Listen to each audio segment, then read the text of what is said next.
에스겔 37장 11절부터 14절까지 우리 다 같이 읽겠습니다. 또 내게 이르시되 인자야 이 뼈들은 이스라엘 온 족속이라. 그들이 이르기를 우리의 뼈들이 말랐고 우리의 소망이 없어졌으니 우리는 다 멸절되었다 하느니라.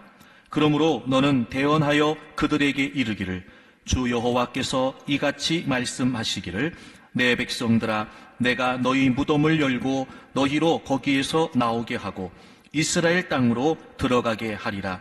내 백성들아 내가 너희 무덤을 열고 너희로 거기에서 나오게 한즉 너희는 내가 여호와인 줄을 알리라. 내가 또 내 영을 너희 속에 두어 너희가 살아나게 하고 내가 또 너희를 너희 고국 땅에 두리니 나 여호와가 이 일을 말하고 이룬 줄을 너희가 알리라. 여호와의 말씀이니라. 아멘. 한자에는요, 본다라고 하는 것에 세 가지 의미가 있다고 그래요. 견, 시, 관 이렇게 얘기한다고 그래요. 볼견, 볼시, 볼관이에요. 우리 중국어 전공하는 분이 있어가지고 내가 좀 조심스럽긴 합니다. 이 볼견은 눈을 뜨고 있으니까 보이는 거래요. 그러니까 보고 싶어서 혹은 보려고 보는 게 아니라 그냥 눈앞에 있어서 보이는 것. 이제 그러다 보니까 자기 방식대로 보는 걸 의미하기도 한다네요. 결국 자기에게 보이는 걸 보고 자기 방식대로 보기 때문에 남이 보는 것과는 다른 거예요. 그래서 견해차가 생긴대요. 두 번째, 볼시. 이건 어느 차원에서 보느냐의 문제라고 합니다. 어느 각도에서 보느냐에 따라 다르게 보이는 걸 말한대요. 그래서 정면에서 보거나 또 측면에서 그리고 후면에서 어느 쪽에서 보느냐에 따라 보이는 것이 다르고 보는 것이 다른 거예요. 이게 볼시라고 합니다.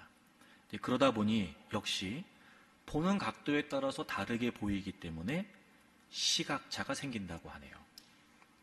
마지막 세 번째, 볼관. 이건 목표물을 응시하고 뚫어지게 바라보는 걸 의미한다고 합니다.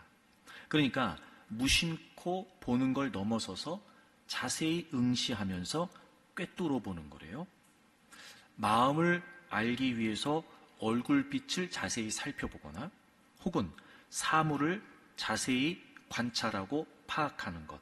그래서 겉모양만이 아니라 그것의 진면목을 보려고 하는 것.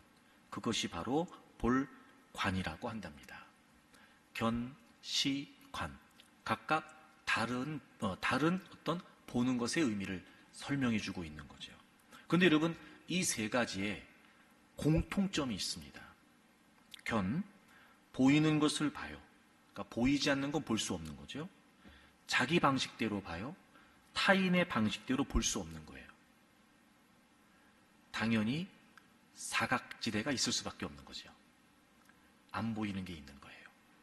시, 어느 차원에서 보느냐의 문제예요.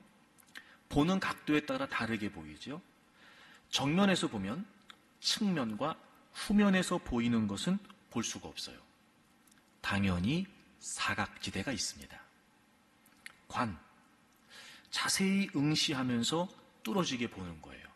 어찌 보면 면밀하게 살피는 거기 때문에 더 자세하게 파악할 수 있다라고 생각될 수도 있지만 한편으로는 어느 한 곳에 초점을 맞추고 보면 볼수록 다른 곳은 초점이 흐려지게 돼요.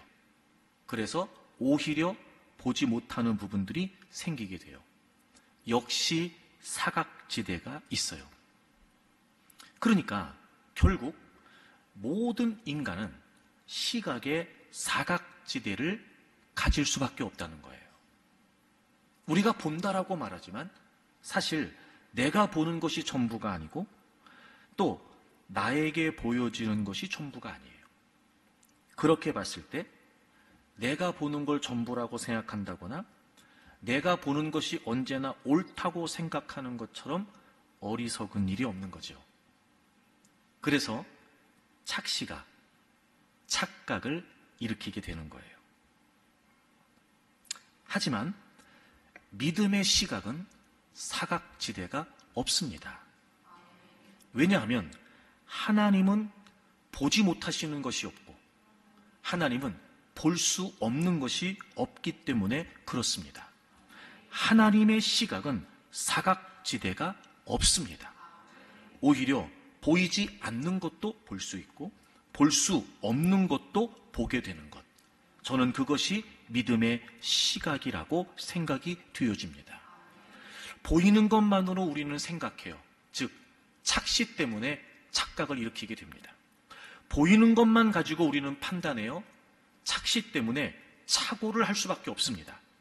하지만 믿음의 시각, 즉 하나님의 시각이라면 착시할 일이 없기 때문에 착각도 착오도 얼마든지 우리가 극복할 수 있다는 겁니다.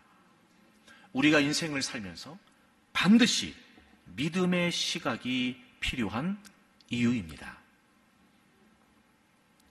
BC 586년에 이스라엘은 하나님의 심판으로 바벨론에 의해 멸망을 당합니다. 이스라엘 백성들은 마구 사륙을 당하고 그리고 많은 사람들이 바벨론의 포로로 끌려갔습니다. 그들이 가장 성스럽게 생각했던 성전이 다 회파되어 버렸고 성전의 기물까지 다 빼앗겨 버렸습니다. 신앙적으로, 국가적으로, 개인적으로 비참한 상황이 아닐 수 없었습니다. 그렇게 바벨론에 포로 생활을 하고 있었던 이스라엘 백성들은 자신들의 처지를 스스로 마른 뼈라고 생각했습니다. 아니, 누가 봐도 그렇게 생각할 수밖에 없는 형편이었습니다. 오늘 본문 11절을 보시면 하나님이 에스겔에게 말씀하시는 거예요. 또 내게 이르시되 인자야 이 뼈들은 이스라엘 온 족속이라. 그 앞에서 하나님께서 마른 뼈가 살아나서 군대가 되는 환상을 보여주셨어요. 그 뼈를 말하는 거예요. 이 마른 뼈는 이스라엘 온 족속이다. 그러니까 하나님께서 그 마른 뼈가 이스라엘 족속이라고 하시는 거예요. 근데 하나님이 그렇게 말씀하신 것은 그 뒤의 이유 때문에 그래요. 그들이 이르기를, 즉 이스라엘 백성들 스스로 우리의 뼈가 말랐고 우리의 소망이 없어졌고 우리는 다 멸절되었다. 뼈가 말랐다는 거, 전혀 물기가 없는 상태를 의미합니다. 소망이 없어졌다는 거, 이 말은 소망이 죽었다는 말입니다. 즉 회생이 불가능하다는 말이에요. 우리는 다 멸절됐다, 끊어졌다, 이런 뜻이에요. 그들은 하나님으로부터 이제 끊어져 버린 상태가 되었다는 겁니다.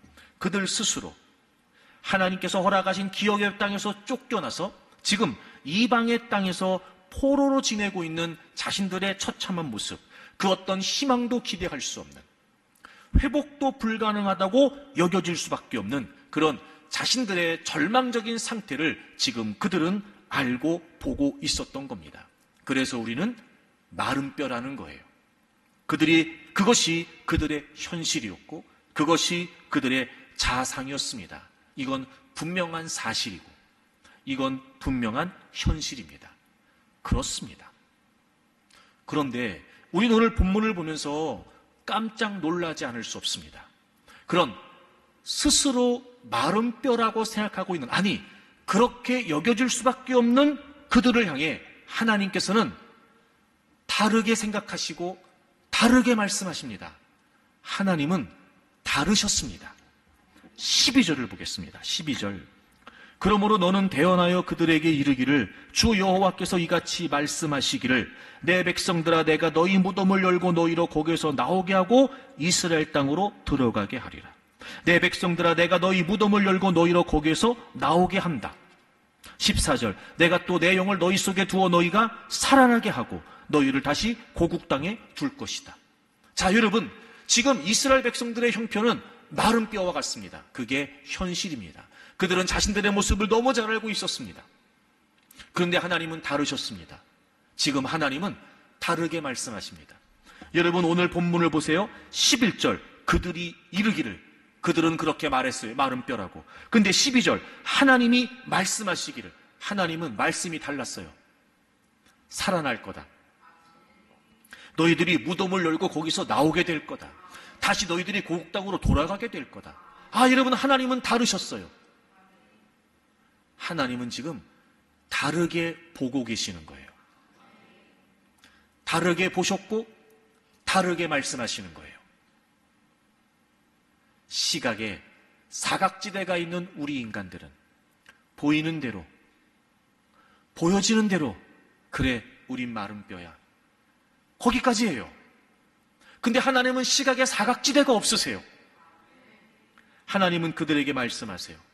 너희들 살아날 거야. 무덤에서 나오게 될 거다. 다시 고국으로 가게 될 거다. 하나님은 시각에 사각지대가 없으셨거든요. 그래서 하나님은요, 보시는 게 달랐어요. 그게 바로 37장 앞부분에 나오는 환상이에요. 자, 여러분, 이건 에스겔이 보고 싶어서 본 게 아니에요. 하나님께서 에스겔에게 보게 하신 거예요. 즉, 하나님이 보시는 것을, 하나님이 지금 보시는 것을 에스겔에게 보여주시는 거였어요. 여러분이 37장 앞부분에 나와 있는 내용을 보게 되면요, 굉장히 시각적이에요. 굉장히 시각적이에요. 하나님께서 살아날 거라고 말씀하세요. 살아날 거라고 말씀하세요. 그러더니, 자, 7절부터 보겠습니다. 7절. 이에 내가 명령을 따라 대언하니, 지금 이제 에스겔이 보는 거예요. 대언할 때에 소리가 나고 움직여요. 지금 뭐가 움직이는 거예요? 뼈다구가. 지금 골짜기에 흐트러져 있는, 먼지 풀풀 날리고 있는, 물기라고는 하나도 없는 그 마른 뼈다구가 지금 움직여요. 보고 있는 거예요. 여러분, 이 뼈, 저 뼈가 들어 맞아요. 상상이 되시죠, 여러분? 뼈들이 움직이기 시작하더니 이 뼈, 저 뼈가 들어 맞아요. 그리고 뼈들이 서로 연결이 되는 거예요. 내가 또 보니 그 뼈에 힘줄이 생기고 살이 오르고 가죽이 덮여요. 여러분, 이게 보여지세요, 지금? 생기는 없었어요? 생기를 향해 대언했더니, 그 다음 보세요. 9절. 또 내게 이르시되, 인자야, 너는 생기를 향하여 대언하라. 생기에게 대언하여 이르기를, 주 여호와께서 이같이 말씀하시기를, 생기야 사방에서부터 와서 이 죽음을 당한 자에게 불어서 살아나게 하라. 이렇게 명령했어요. 그랬더니 10절. 이에 내가 그 명령대로 대언했더니 생기가 그들에게 뭐 했어요? 들어갔어요. 여러분, 들어가는 게 보이는 거예요, 지금. 들어갔어요. 그들이 곧 살아났어요. 일어났어요. 군대가 됐어요. 와, 여러분, 굉장히 시각적으로 자세하게 표현하고 있는 거 느껴지세요, 지금? 다시 말하면 하나님은 지금 보고 계시는 거예요. 도무지 인간들은 볼 수 없는, 이스라엘 백성들을 볼 수 없는, 에스겔조차 볼 수 없는, 사각지대에 가려 도무지 볼 수 없는 그 상황을 지금 하나님은, 하나님이 보시는 것을 에스겔로 하여금 보게 하시는 거예요. 그리고 정말 놀라운 일이 벌어졌어요. 하나님께서 보여주신 대로, 하나님께서 말씀하신 대로, 하나님이 보신 대로 그대로 이루어졌어요. 다시 그들은 고국으로 돌아갔어요. 회복이 됐어요. 성전이 재건됐어요. 다시 나라가 형성됐어요. 아하, 여러분, 하나님은 다르셨어요. 그 차이가 뭐였냐? 바로 하나님께는 시각의 사각지대가 없으셨다는 거예요. 여러분, 하나님은요, 현재만 보시지 않아요. 우리와 달라요. 하나님은요, 현실만 보시지 않아요. 우리와 달라요. 여러분, 하나님은요, 현상만 보지 않으세요. 우리와 달라요. 하나님은 더 멀리 보세요. 하나님은 더 깊이 보시죠. 그리고 하나님은 더 자세히 보세요. 시각에 사각지대가 없으신 하나님. 저는 이 하나님의 시각을 비전이라고 말하고 싶습니다. 여러분, 비전은요, 우리가 꿈꾸는 거 아니에요. 우리는 시각의 사각지대 때문에 볼 수가 없어요. 여러분, 비전은요, 우리가 계획하는 거 아니에요. 아무리 소리치고 계획을 해보십시오. 우린 시각의 사각지대 때문에 계획 자체가 안 되는 인간들이에요. 하지만 하나님은 다르세요. 하나님은 시각의 사각지대가 없으세요. 그러니 우리가 비전, 하나님의 시각으로 바라볼 수 있다면 불가능 속에서도 가능을 기대할 수 있겠죠. 절망 속에서도 소망을 꿈꿀 수 있겠죠. 포기할 수밖에 없는 자리에서도 새로운 출발을 바라볼 수 있겠죠. 바로 이 하나님의 시각. 사랑하는 교우 여러분, 정말 그 어느 때보다 어둡고 암울하고 불안한 시기를 보내고 있습니다. 우리의 삶도 분명히 그럴 겁니다. 그 어떤 밝은 전망도 할 수 없는 지금의 이 시기, 그게 딱 우리의 시각입니다. 하지만 저는 믿습니다. 시각에 사각지대가 없으신 하나님, 스스로 마른 뼈라고 생각할 수밖에 없었으나 그 마른 뼈가 살아나서 군대가 되는 환상을 보시는 그 하나님의 비전. 여러분, 올 한 해 저와 여러분이 이 믿음의 시각으로 우리의 인생을 볼 수 있기를 바랍니다. 마른 뼈도 포기하지 않으시고 살려내시는 이 하나님의 비전, 믿음의 시각. 여러분, 올 한 해 저와 여러분이 이 하나님의 시각으로 살아갈 수 있기를 바랍니다.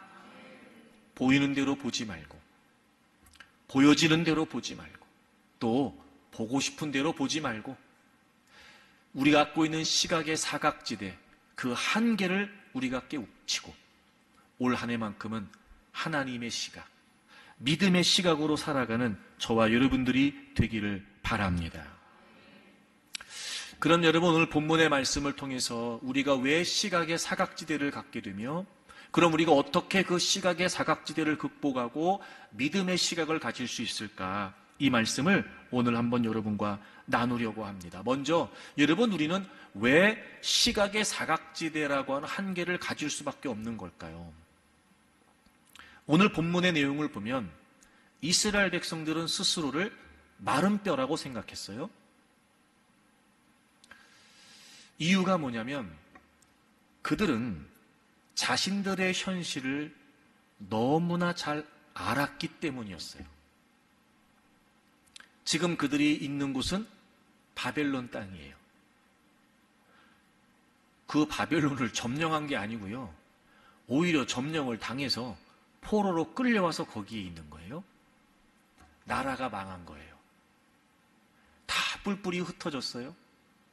게다가 그들이 그토록 그렇게 소중하게 여겼던 성전도 다 무너져 버렸어요. 그들이 자신들의 현실을 지금 너무나 잘 알고 있어요. 잘 알고 있어요. 그러다 보니 스스로 알고 있는 그 현실 때문에 스스로 우리는 마른 뼈다 라고 생각할 수밖에 없었던 거예요. 여러분, 우리가 왜 시각의 사각지대에 빠지는지 아세요? 알기 때문에 그래요. 안다. 현실을 알기 때문에 그래요. 그래서 우리가 시각의 사각지대에 빠지는 거예요. 어찌 보면 여러분, 이 말은 우리에게 꽤 절망적입니다. 왜냐하면 알기 때문에 시각의 사각지대에 빠진다. 즉, 우리가 알기 때문에 결국 우리는 절망할 수밖에 없고, 우리가 알기 때문에 결국 우리는 좌절할 수밖에 없다는 거예요. 지금 이스라엘 백성들이 그런 거잖아요. 우린 마른 뼈다. 회생이 불가능하다. 그 어떤 소망도 품을 수 없다. 쉽게 말하면 우린 끝났다. 이거예요, 지금. 현실이 그렇거든요. 너무 잘 아니까요. 우리가 그런 거예요. 우리가 그런 거예요. 자, 그런데 여기에서 우리가 한 가지 이런 전환이 있으면 좋겠어요. 자, 현실을 알아요. 너무 잘 알죠, 우리가. 그래서 절망이고 좌절이에요. 그래서 포기해요. 그런데 알기 때문에 좌절하지 말고 알기 때문에 인정하면 돼요. 아, 내가 이렇게 무력하구나. 아, 내가 이렇게 무능하구나. 아, 내가 이렇게 무지하구나. 그러니까 현실을 알아서 어쩔 수 없다라는 그 한계에 부닥쳤을 때 그것 때문에 안 돼, 못해, 이게 아니고 그 상황 속에서 오히려 나를 살피고 현실을 알기 때문에 인정하는 거예요. 내가 이렇구나. 아이고, 발버둥 치고 살아봤는데 결국 주님 제가 이렇습니다. 소리치고 해봤는데 결국 주님 제가 지금 이 모양입니다. 그래서 여러분 그거 아세요? 하나님은 알게 하시는 것 같아요. 이런 거예요, 여러분. 아는 거하고 인정하는 건 달라요. 우리가 알아요. 근데 희한한 게 뭐냐면 아는데 우린 발버둥 쳐요. 그래서 하나님이 인정하도록 알게 하시는 거예요. 오히려. 그래서 알기 때문에 시각의 사각지대에 빠질 수밖에 없는 우리가 알기 때문에 포기하는 게 아니고요. 알기 때문에 인정하는 거예요. 제가 이렇습니다. 제가 이렇습니다.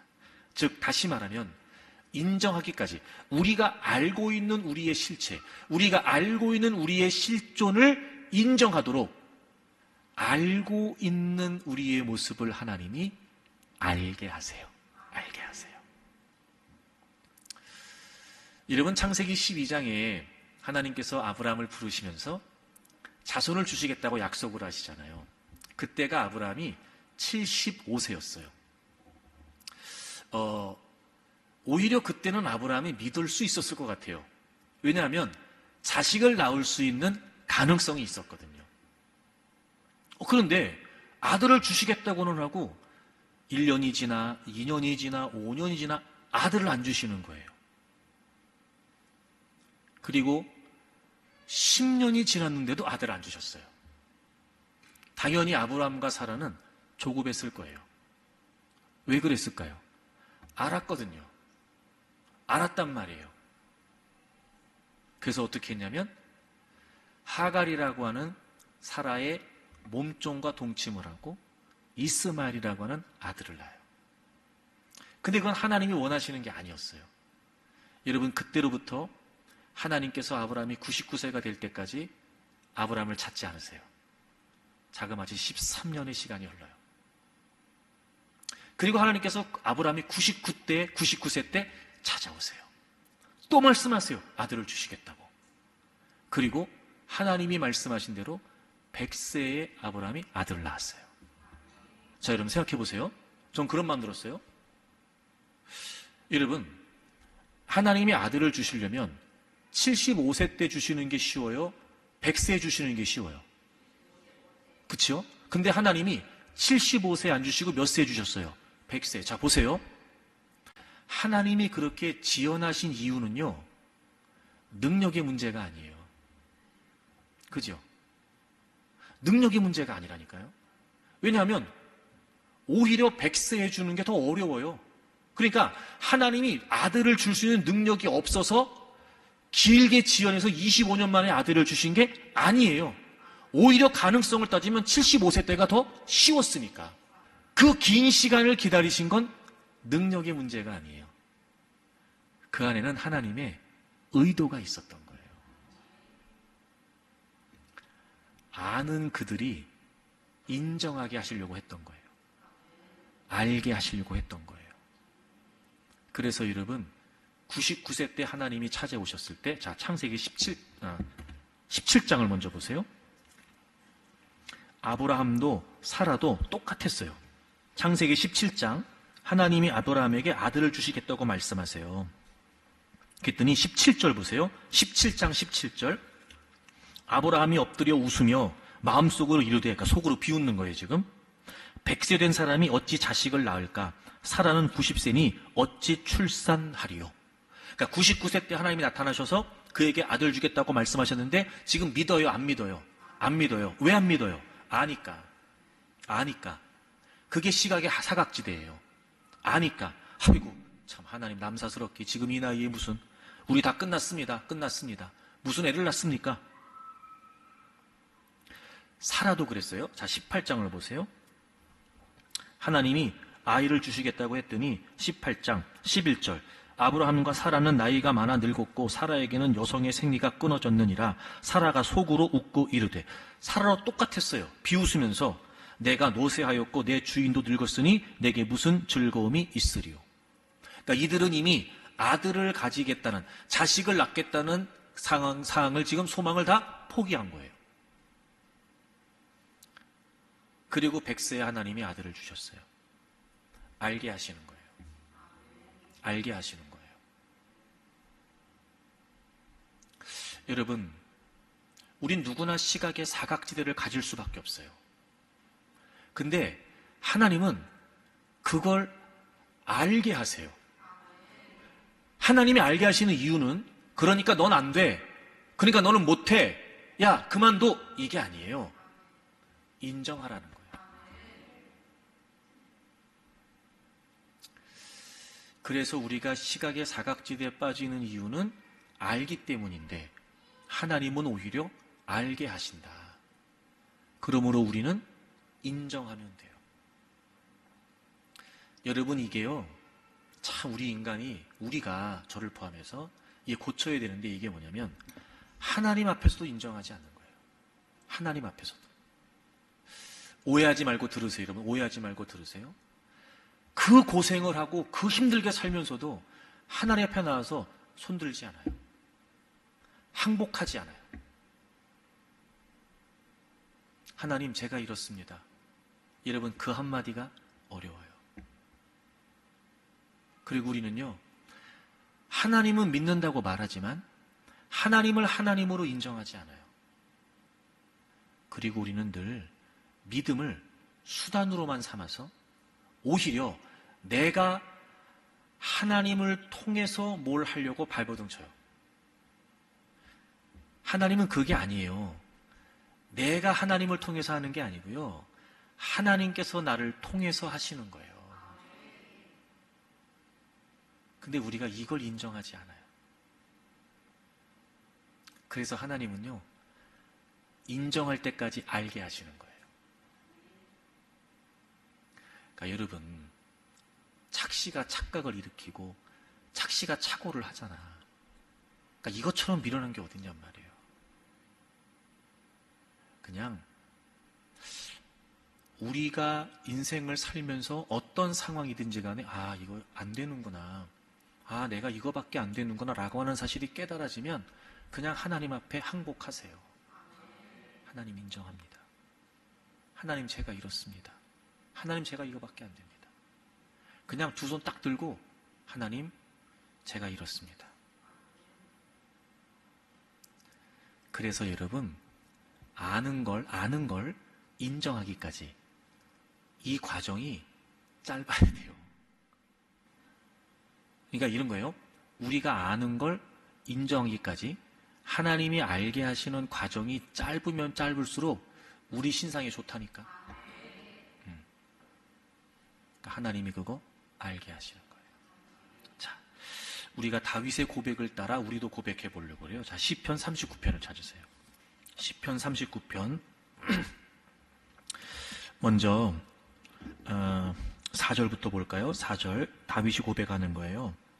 4절, 여호와여, 나의 종말과 연한이 언제까지인지 알게 하사, 내가 나의 연약함을 알게 하소서. 자, 보세요. 아는 걸 인정하기까지 우리가 인정하지 않으면 하나님은 알게 하세요. 근데 다윗은요, 본인이 알려고 하는 거예요, 지금. 그래서 하나님이 알게 하시기 전에 하나님, 제가 알게 해주세요 라고 얘기하는 거예요. 여러분, 벌써 수준이 다르잖아. 그죠? 나의 종말, 여기서 나의 종말이라고 하는 말은 개인적 종말을 말하겠죠. 그러니까 인생의 끝, 죽음을 말하는 거예요. 이게 무슨 말이냐면 내 종말과 연한이 언제까지인지, 즉 우리가 아무리 소리치고 살아봐야 일시적이라는 거예요. 우리의 삶은 순간, 찰나와도 같은 그 하나님의 영원이라고 하는 시간 속에 아무것도 아닌 인생을 살고 있는, 그 짧디 짧은 인생을 살고 있다는 사실을 알고 싶다는 거예요. 깨닫고 싶다는 거예요. 그 인생의 일시성. 그걸 알게 해주세요.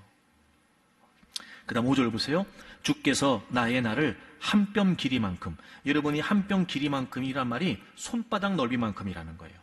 주께서 나의 날을 한 뼘 길이만큼 되게 하심에 나의 인생이 주 앞에는 없는 것 같사오니 사람은 그가 든든히 서 있는 때에도 진실로 모두가 허사뿐이니이다. 여러분, 우리가 아무리 소리치고 살아봐야 손바닥만한 거예요. 그런 제한이 있고 그런 한계가 있을 수밖에 없는 우리의 인생. 그걸 다윗이 깨닫고 싶다는 거예요. 그래서 결국 아무리 발버둥 치고 살아봐야 그건 다 허사다, 허무하다. 그러니까 우리 인생이 아무리 소리치고 살아봐야 일시적이고 제한적이라는 거, 하나님 저 그거 알게 해주세요. 그거 알게 해주세요. 여러분, 우리가 이래야 돼요. 알고 있는 걸 인정하기까지 하나님은 알게 하시는데, 하나님이 알게 하시기 전에 우리가 알려고 하면 돼요. 하나님 알려주세요. 하나님 제가 알게 해주세요. 그렇게 하나님께 고백하면서 우리의 인생이 하나님 앞에, 그 하나님의 영혼 앞에 얼마나 보잘것없고 얼마나 작은지 우리가 우리 스스로를 깨달아야 돼요. 자, 이게 왜 중요하냐? 이게 왜 중요하냐? 7절 다 같이 읽겠습니다. 7절 다 같이 읽어요. 시작. 주여, 이제 내가 무엇을 바라리요? 나의 소망은 주께 있나이다. 아멘. 이게 결론이에요. 그럼 왜 우리 인생이 그렇다는 걸 알아야 되냐? 왜 알아야 되냐? 그래야 비로소 주여 내가 이제 무엇을 바라리? 바란다는 말은 기다린다 혹은 기대한다는 말이니까 결국 우리의 인생은 일시적이고 제한적이니까 우리가 기대하거나 바랄 수 있는 게 없다는 거지요. 주여, 내가 이제 무엇을 바라겠습니까? 이제 알았어요. 이제 알았어. 우리 인생이 얼마나 허무하고 얼마나 허탄하고 얼마나 무의미한지 이제 알았어요. 아니까 우리에겐 소망이 없구나. 우리에게는 기대할 수 있는 게 없구나. 그리고 고백하잖아요. 나의 소망은 누구에게 있다고요? 주께 있다고요. 이것 때문에 주님이 알게 하시는 거예요. 이것 때문에 하나님이 우리한테 이 고백을 원하시는 거예요. 다른 거 아니에요. 제가 요즘 계속 설교했는데 하나님의 부르심에는 실수가 없어요. 여러분, 하나님의 섭리는 실패가 없어요. 하나님은 저와 여러분을 부르신 이유와 목적대로 반드시 이루세요. 왜냐하면 우리 때문이 아니라 하나님의 신실하심 때문이에요. 그러니까 알게 하시는 그 과정이 우리에게 힘들 수 있어요. 하지만 하나님은 그래서 포기해라, 절망해라, 니네 안 된다 이 말씀이 아니고 결국 하나님이 우리에게 알게 하셔서 우리 스스로를 인정하게 하시는 거예요. 그리고 마침내 이 고백을 원하시는 거예요. 하나님, 나에게는 소망이 없습니다. 하나님, 내 안에는 희망이 없습니다. 하나님, 저는요 하나님만 소망합니다. 그래서 때로는 하나님께서 그 시각의 사각지대 캄캄함 속에 두시는 거예요. 알게 하시려고. 어쩔 수 없이라도 인정하게 하시려고. 네가 봐. 그 시각의 사각지대 속에서 우리의 한계를 철저히 깨우치기를 원하시는 거예요. 사랑하는 교회 여러분, 이제 우리 알아서 인정하자고요. 이게 이런 거예요. 알게 하셔서 인정하지 말고 알아서 인정하자고요. 우리가 알잖아요. 우리가 얼마나 부족한지, 우리가 얼마나 모자란지 잘 알아요. 우리는요. 그러니까 아는 거 그냥 알게 하실 때까지 버티지 말고 우리가 아는 거 알아서 인정하자고요. 자, 그럼 우리가 어떻게 이 시각의 사각지대를 극복해낼 수 있을까? 우리가 현실을 알기 때문에 시각의 사각지대에 빠져요. 그래서 때로는 하나님이 그걸 알게 하시기도 해요. 그럼 그 시각의 사각지대를 어떻게 극복하느냐? 알면 돼요. 뭘 알면 될까? 주님을 알면 돼요. 오늘 본문 돌아와 보세요. 에스겔 37장 본문 돌아와 보세요. 하나님이 살리시겠다, 그 다음에 나오게 하시겠다, 이스라엘 땅으로 가게 하시겠다라고 말씀하시면서, 자 13절 보세요. 오늘 본문 13절. 내 백성들아, 내가 너희 무덤을 열고 너희로 거기에서 나오게 한즉 너희는 내가 여호와인 줄을 알리라. 14절. 또 내가 내 영을 너희 속에 두어 너희가 살아나게 하고 내가 또 너희를 너희 곡당에 두리니 나 여호와가 이 일을 말하고 이룬 줄을 너희가 알리라. 이게 무슨 말이냐면 지금 그들은 스스로 마른 뼈라는 거예요. 우리는 그들이 알고 있는 게 그게 전부였어요. 근데 하나님 말씀하시기, 야, 너네들은 그래, 그게 한계지 너희들은. 근데 내가 나를 알려줄게. 난 너네 살릴 수 있어. 무덤에서 나오게 할 수 있다. 내가 곡당으로 보낼 수 있어. 내가 그런 사람이야. 내가 그런 하나님이야. 내가 알려줄게. 그리고 하나님이 그렇게 하시겠다는 거예요. 그래서 마침내 그들이 내가 여호와인 줄을 알리라. 그럼 여러분, 이런 시각의 사각지대에서 우리가 우리 현실을 알아요. 어떻게 하면 돼요? 주님을 알면 돼요. 주님을. 무덤에서 나오게 하실 수 있고, 살리실 수 있고, 고국으로 돌아가게 하실 수 있고, 이게 누구세요? 하나님이세요.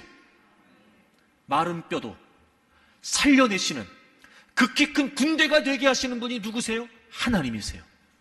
시각에 사각지대가 없으셔서 그 모든 것을 다 보고 계시는 그 하나님, 우리가 그 하나님을 안다면, 그래서 내가 현실을 알기 때문에 내가 보는 그 한계를 벗어나면 얼마든지 하나님을 알고 하나님이 보게 하시는 그 시각으로 보게 되겠죠. 하나님을 알면 돼요. 저는 이런 생각이 들었어요. 이런 거예요, 여러분. 내가 나를 알면 알수록 하나님을 더 알고 싶어져야 돼요. 내가 나를 알아요. 얼마나 무능하고 얼마나 무력하고 얼마나 무지한지 내가 나를 알아. 그럼 당연히 우리는 어떻게 해야 돼요? 아, 그래서 우리는 안 되는구나. 그래서 우리는 못하는 거야. 아, 그러네. 그럼 우리는 더 누구를 알고 싶어져야 돼요? 하나님. 하나님 어떤 분이시지? 하나님 어떤 일을 행하시지? 하나님 어떻게 역사하시지? 왜? 우리는 끊임없이 한계에 부닥치니까. 시각의 사각지대에서 우리는 늘 그 어둠 속에 있을 수밖에 없으니까. 그러면 그럴수록 하나님, 그래, 하나님, 내가 하나님을 믿지. 하나님이 나의 하나님이시지. 하나님은 나와 함께 하시지. 하나님 어떤 분이실까? 하나님 어떻게 하실까? 하나님은 지금 어떤 생각을 갖고 계실까? 하나님은 어떤 계획을 갖고 계실까? 하나님은 어떻게 일하시려고 하시는 걸까? 점점 더 내가 나를 알면 알수록 하나님을 알려고 해야 돼요. 이게 당연한 일이잖아요, 이게. 근데 우린 이게 안 되는 거예요. 그러니까 시각의 사각지대를 벗어나지 못하는 거예요. 사랑하는 교회 여러분, 올 한 해를 살면서 여러분이 어떤 일을 만나고 어떤 상황을 경험하게 될지 모르지만 한 가지 분명합니다. 여러분이 여러분의 한계를 느낄 때마다 여러분은 그걸 인정하고 누구를 보면 돼요? 하나님 보면 돼요. 하나님 알려고 하라고요. 하나님을. 그래서 우리가 현실을 알고 인정해야 되는 것처럼 이제는 뭐가 필요하냐? 시각의 사각지대를 극복하기 위해 우리가 하나님을 알고 교정이 필요해요. 교정. 제가 좀 아까 아브라함하고 사라 얘기했잖아요. 이삭 얘기했잖아요. 그렇게 해서 이제 하나님이 99세에 나타나셔서 아들 줄 거야 얘기했는데 아브라함도 그 다음에 사라도 안 믿었어요. 속으로 비웃었어요. 자, 다시 창세기 17장 가보세요. 참, 여러분 성경이요. 저는 이런 게 신기한 거예요. 아까 17절에 아브라함이 웃으면서 속으로 어떻게 출산하리요? 그러면서 18절에 아브라함이 이에 하나님께 아뢰되 이스마엘이는 하나님 살기를 원합니다라고 얘기했어요. 그들은 시각의 사각지대에 빠져 있어요, 지금. 근데 19절 보세요. 19절 하나님이 이르시되 뭐라고 말씀하세요? 아니야. 이게 무슨 말이에요? 너 틀렸어, 지금. 너 틀렸다니까. 하나님은 아들을 주신다고 했는데 이미 아들을 낳을 수 있는 가능성이 제로예요. 없어요. 그러니까 아브라함은 안 돼요. 못 해요. 아유, 하나님 그냥 이스마엘만 잘 살게 줘 했더니 하나님 너 틀렸어. 아니야. 이런 거죠. 시험을 봤는데 답을 잘못 썼어. 틀렸어. 그럼 어떻게 해야 돼? 그 답을 수정해야죠. 하나님이 지금 너 생각, 너 관점, 너 말 다 틀렸어. 하나님이 채점하시고 지금 어떻게 해주시는 거예요? 교정해 주시는 거예요. 아니야. 그리고 뭐라고 말씀하세요? 네 아내 사라가 네게 아들을 낳는다. 정확하죠, 하나님이. 자기도 아내 사라도 아이를 낳을 수 없어요. 근데 하나님이 그걸 찝으시는 거예요. 네 아내 사라가 너에게 아들을 낳아준다는 거예요. 그리고 하나님이 그의 생각을, 그의 언어를, 그의 시각을 지금 교정시켜주고 계시는 거예요. 자, 사라도 역시 마찬가지였잖아요. 18장 12절에 내가 어떻게 아들을 낳겠습니까? 그랬더니 자, 14절 18장 14절입니다. 여호와께 능하지 못한 일이 있겠느냐? 기한이 이를 때에 내가 내게로 돌아오리니 사라에게 아들이 있으리라. 자, 하나님께 능하지 못한 일이 있겠느냐? 이게 뭐예요? 하나님에 대한 인식, 하나님에 대한 지식을 지금 바꿔주시는 거예요. 교정하시는 거예요, 지금 하나님이. 여러분, 우리가 현실을 알기 때문에 시각의 사각지대에 빠져요. 근데 우리는 거기서도 인정하면 돼요. 그럼 우리가 어떻게 하면 시각의 사각지대를 극복할 수 있느냐? 하나님을 알면 돼요. 그래서 우리가 뭐 하면 돼요? 교정하면 돼요. 뭘로 교정해요? 말씀으로. 말씀으로 교정하는 거예요. 누구의 말씀대로? 하나님 말씀대로. 이런 거예요. 지금 우리의 현실이 있어요. 아브라함도 사라도 아들을 못 낳아요. 우리의 현실이 있어요. 우린 지금 절망이고 좌절이고 이제 포기해요. 가능성이 없어요. 방법도 없어요. 기대할 수 있는 것도 없어요. 근데 하나님은 우리에게 다르게 말씀하세요. 왜요? 하나님은 다르게 보시거든요. 다시 말하면 우리가 그 하나님의 말씀을 수용하고 하나님의 말씀대로 생각하고 하나님의 말씀대로 기도하면서 하나님의 말씀, 하나님의 시각을 가지게 되면 하나님이 보시면서 말씀하시는 그 말씀이 우리에게도 보여질 거예요. 제가 누차 여러분에게 강조하지만 그래서 말씀이 중요해요. 자, 시편 119편 찾으세요. 시편 119편 18절. 다 같이 읽어요. 시작. 내 눈을 열어서 주의 율법에서 놀라운 것을 보게 하소서. 아멘. 우리는, 제가 많이 얘기했지만 우리는 성경을 듣는다, 성경을, 설교를 듣는다, 이렇게 청각적으로만 우리가 이해하려고 하는데 듣는 거 맞아요. 근데 실제로 우리의 적용은 사실 말씀으로 보는 거예요. 이게 중요해요. 말씀을 듣는데, 우리가 말씀을 듣는데 적용은 뭐냐? 말씀으로 보는 거예요. 그러니까 이게 가능해야 돼요, 여러분. 이게 가능해야 돼요. 자, 보세요.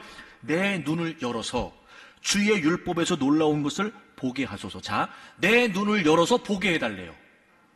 그럼 지금 이 시편 기자가 보고 싶지만 볼 수 없는 게 있는 거예요. 이 시편 기자가 봐야 되는데 보이지 않는 게 있는 거예요. 그걸 아는 거예요, 지금 이 시편 기자는. 여러분, 이걸 아는 게 중요해요. 우리가 보는 게 다가 아니라니까. 여러분, 잊으시면 안 돼요. 우리는 반드시 시각의 사각지대를 가질 수밖에 없다. 착시 때문에 착각하고 착시 때문에 착오해요. 우린 그럴 수밖에 없어요. 그걸 우리가 알아야 돼요. 그래서 우리가 주님을 알고 주님의 말씀으로 우리가 보이지 않는 거, 봐야 되는 거 볼 수 있어야 돼요. 내 눈을 열어서 놀라운 것을 보게 해 주십시오. 어디에서? 주의 율법에서. 이런 말씀으로 보는 거예요. 말씀으로. 그러니까 이런 거예요.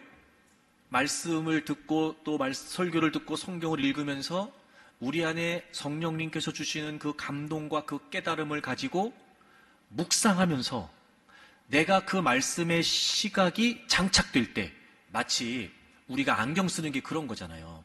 눈이 나빠져서 초점이 안 맞고 시야가 흐려지고 제대로 사물을 볼 수 없기 때문에 시력 검사를 한 다음에 그 딱 최적의 도수를 맞춰서 안경을 딱 쓰면 보이는 것처럼 우리가 말씀이 없으니 이렇게 보는 거예요. 지금 안 보이죠. 그러니까 초점이 안 맞아요.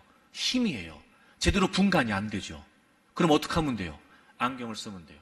말씀이라고는 안경을 딱 쓰는 거예요. 그럼 어떻게 되겠어요? 잘 보이죠. 이거예요, 이거. 그러니까 주님을 안다는 건 뭐냐? 시각의 사각지대를 극복하기 위해 주님을 알아야 되니까 주님을 안다는 건 그 주님의 말씀으로 교정되는 거예요. 생각이 수정되고 시각이 교정되고. 그러면 말씀을 보기 전까지는, 말씀으로 보기 전까지는 보이지 않았잖아요.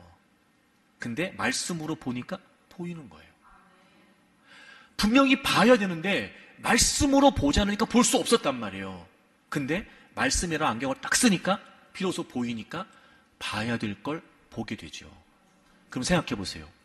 시각의 사각지대에 있을 때하고 그 시각의 사각지대를 극복하고 믿음의 시각으로 볼 때하고 생각도 달라, 말도 달라. 당연히 그러니까 선택과 결정이 다를 수밖에요.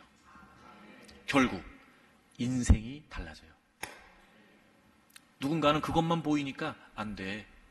절망, 좌절, 포기, 끝! 그렇게 말할 때 누군가는 그 시각의 사각지대를 말씀으로 극복해서 다른 걸 보는 거예요. 그게 아니에요. 그게 아니에요. 마른 뼈다귀인 줄 알았는데 마른 뼈다귀가 살아나네. 쓸모없는 마른 뼈다귀인 줄 마른 뼈다귀가 군대가 되네.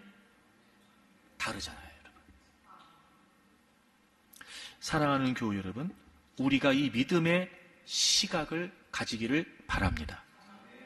말씀이 중요해요. 하여튼 제가 늘 강조하지만, 내가 너무 강조하니까 여러분 이제 아멘도 안 하지만 말씀이 중요해요. 열심히 성경 읽고 열심히 설교를 듣고, 그리고 성령님께서 주시는 마음의 감동과 깨달음이 있다면 자꾸 생각하세요. 묵상하세요. 그리고 그 말씀으로 보려고 하세요. 그러면 절망할 자리에서도 절망하지 않고 포기할 자리에서도 포기하지 않을 수 있습니다. 1952년에 영국 해협을 최초로 헤엄쳐서 왕복한 플로렌스 체드윅이라고 하는 여성 수영 선수가 있었다 그래요. 이 수영 거리가 35km래요. 35km 왕복이. 그러니까 시간으로 따지면 16시간을 먹지도 않고 그 다음에 쉬지도 못하고 계속해서 수영을 해서 횡단해야 되는 아주 어려운 난코스래요. 그러니까 여성 수영 선수로 도전한다는 것 자체가 사실은 이게 어려운 일이었던 거예요. 근데 이 플로렌스가 처음에 시도를 해서 15시간 정도를 수영을 했대요. 그런데 더 이상 헤엄을 칠 수가 없어서 포기하겠다고 얘기를 한 거예요. 근데 옆에 이제 그 인도하는 배에 어머니가 타고 있었대요. 그 어머니가 그 플로렌스한테 조금만 더 하자, 조금만 더 하자. 그랬는데도 더 이상은 못하겠다고. 그리고 포기하고 배에 올랐다고 그래요. 정말 안타까운 건 뭐냐면, 그러고서 배에 딱 올라왔는데 육지까지 남은 거리가 800m였대요.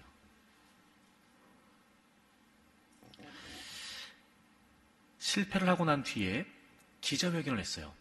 근데 그 기자회견에서 이슈가 됐던 게 뭐냐면 포기한 이유 때문이었어요. 예를 들어 몸에 이상이 생겼거나 아니면 무슨 상어나 해파리떼가 있었거나 아니면 너무 오랜 시간 헤엄을 쳐서 지쳤거나 이게 이유가 아니었어요. 실패한 다음 날 기자회견을 할 때 이 플로렌스 체드윅이 이렇게 얘기했대요. 눈에 보이는 것은 자욱한 안개뿐이었습니다. 만일 캘리포니아 해변이 보였다면 저는 충분히 완주할 수 있었을 겁니다. 그리고 마지막 이런 말을 남겼대요. 안개가 저의 승리를 빼앗아갔습니다. 이유가 기가 막히죠. 안개 때문에. 그로부터 2달 뒤에 다시 도전을 했어요. 성공했을까요? 실패했을까요? 네, 그러니까 얘기하는 거예요, 지금. 2달 만에 다시. 근데 그날도 역시나 짙은 안개가 끼어 있었어요. 그런데 이번에는 도전에 성공했어요. 성공하고 플로렌스 체드윅이 이렇게 얘기했어요.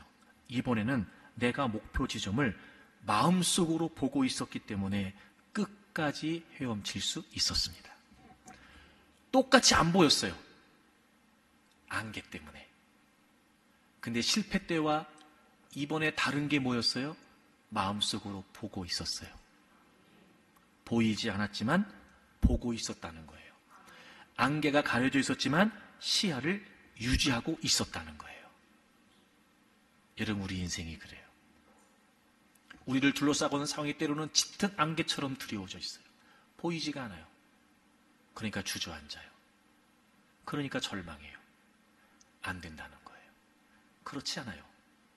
그럼에도 불구하고 믿음의 시각을 유지할 수 있다면, 하나님이 보시는 걸 볼 수 있다면 얼마든지 가능하죠. 하나님이 말씀해 주시는 그 말씀으로 볼 수 있다면 얼마든지 희망을 가질 수 있죠.